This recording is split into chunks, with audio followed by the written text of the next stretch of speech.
ইলমে বাতেন নাহি যারো হাসরে সে অন্ধ হয়, ইশকে খুদা নাহি যারো দোজখেতে সেই রয়।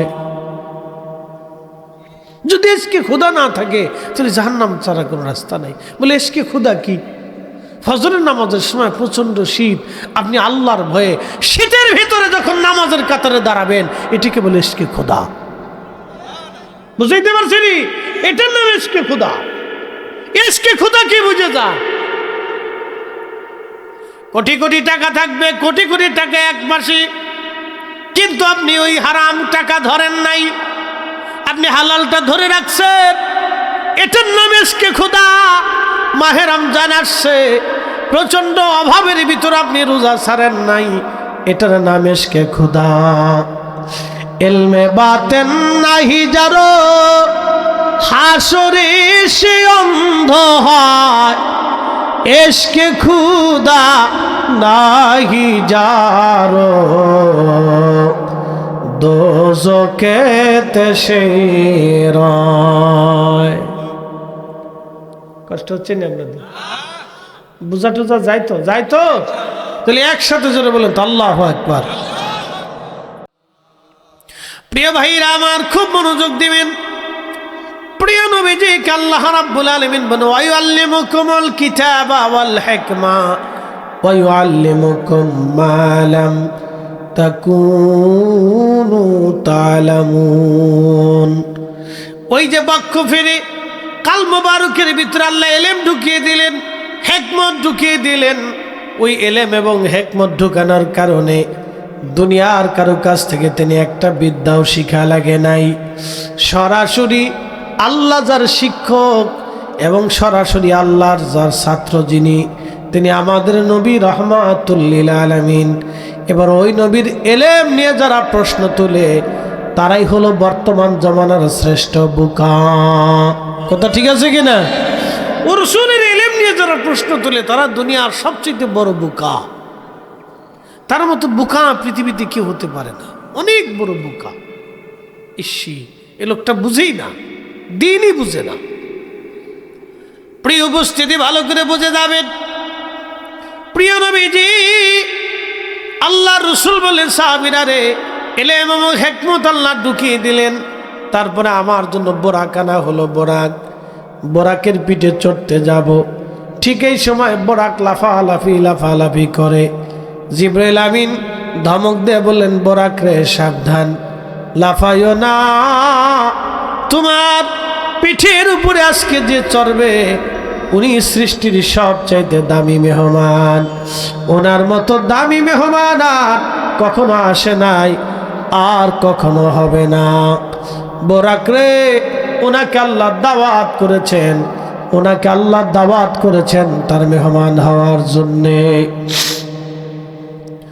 বোরাক রে, লাফালাফি করবি না, সাবধান হ বোরাক, উনি আল্লাহর মেহমান আজ। প্রিয় নবী বললেন, বোরাক ভয়ে চুপসে গেল, শরীর থেকে টপ টপ টপ টপ করে ভয়ে ঘাম আসতে লাগলো বোরাকের। আমি বোরাকের পিঠের উপরে চললাম, বোরাক রওনা দিল। চোখের দূরত্ব যত দূর দেখা যায়, খালি চোখ দিয়ে যত দূর পর্যন্ত দেখা যায়, বোরাকের প্রত্যেকটা কদম ছিল তত দূর দূরত্ব পর্যন্ত। আমি বোরাকের পিঠের উপরে চললাম, যাইতেছিলাম। যাওয়ার সময় দেখি মারারতু বিমূসা ওয়া হুয়া ইউসাল্লি ফি কবরিহি, মুসা নবী কবরের ভিতরে দাঁড়ায় নামাজ পড়ে। একবার জোরে বলবেন আল্লাহু আকবার। কে নামাজ পড়ে? কোথায় নামাজ পড়ে? কবরের ভিতরে।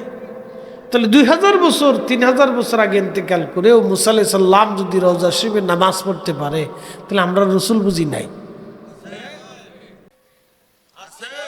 তো যারা কয় মদিনায় কেন যাবেন, তোর জবাব দেবেন, বেটা অন্ধ, আমি তো মদিনায় আমার রসুলের কাছে যাব। কথা ঠিক আছে কিনা?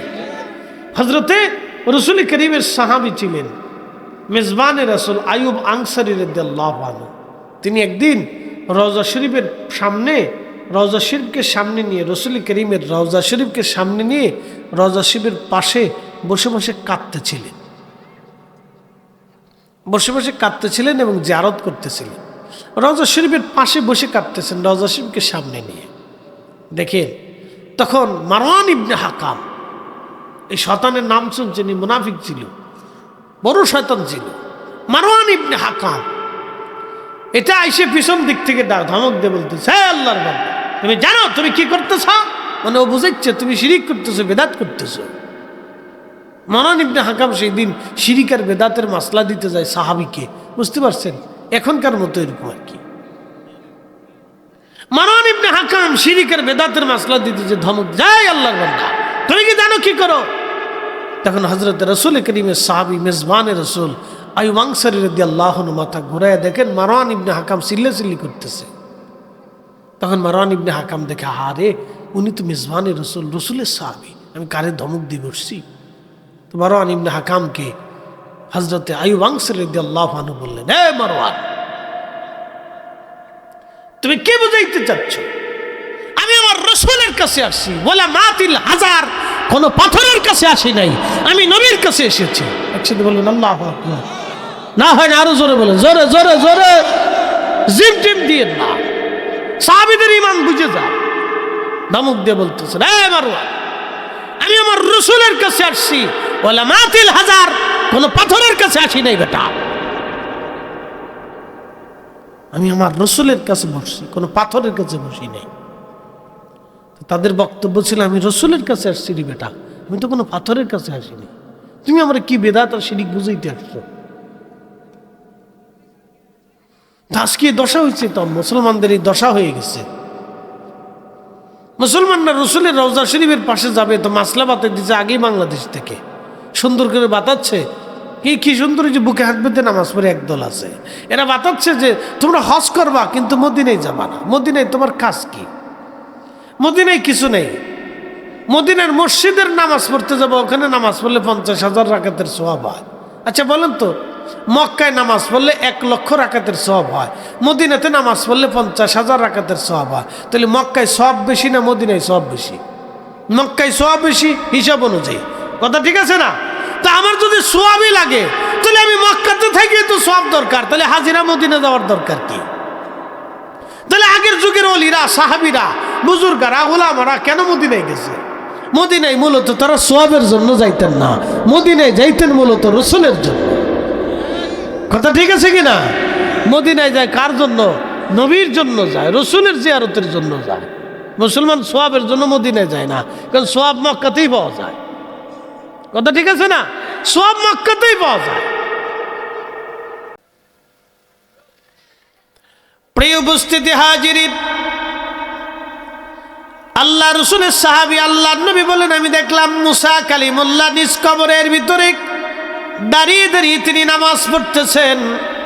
আমি মুসা নবীকে ওই অবস্থায় দেখে রওনা দিলাম, চলে গেলাম বাইতুল আকসায়। বাইতুল আকসা যাওয়ার পরে দেখি হযরত মুসা কালিমুল্লাহ বাইতুল আকসার ভিতরে নামাজ পড়তেছে দাঁড়ায়া। মুসা নবীর চুলগুলি কুকরানো কুকরানো, গধূম বর্ণের ছিলেন তিনি, বেশি লম্বাও না বেঠেও না, মিডিয়াম। এর পাশে দেখি ঈসা রুহুল্লাহ নামাজ পড়ে, চুলগুলি ঘাড় বাবড়ি। কি বাবড়ি?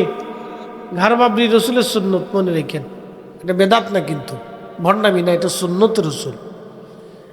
হযরতে আল্লাহর নবী যে দেখলেন ঈসা রুহুল্লাহর ঘাড় বাবড়ি, চুলগুলি এত সুন্দর। এই বাচ্চারা, এই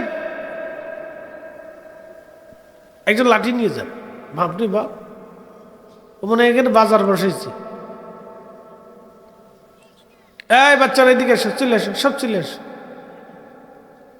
মাহফিলের ভিতরে চলে এসো, ভিতরে ঢুকো, ঢুকো ঢুকো ঢুকো ঢুকো ঢুকো ঢুকো ঢুকো, আসো আসো বাবা, আসো আসো, চলে আসো।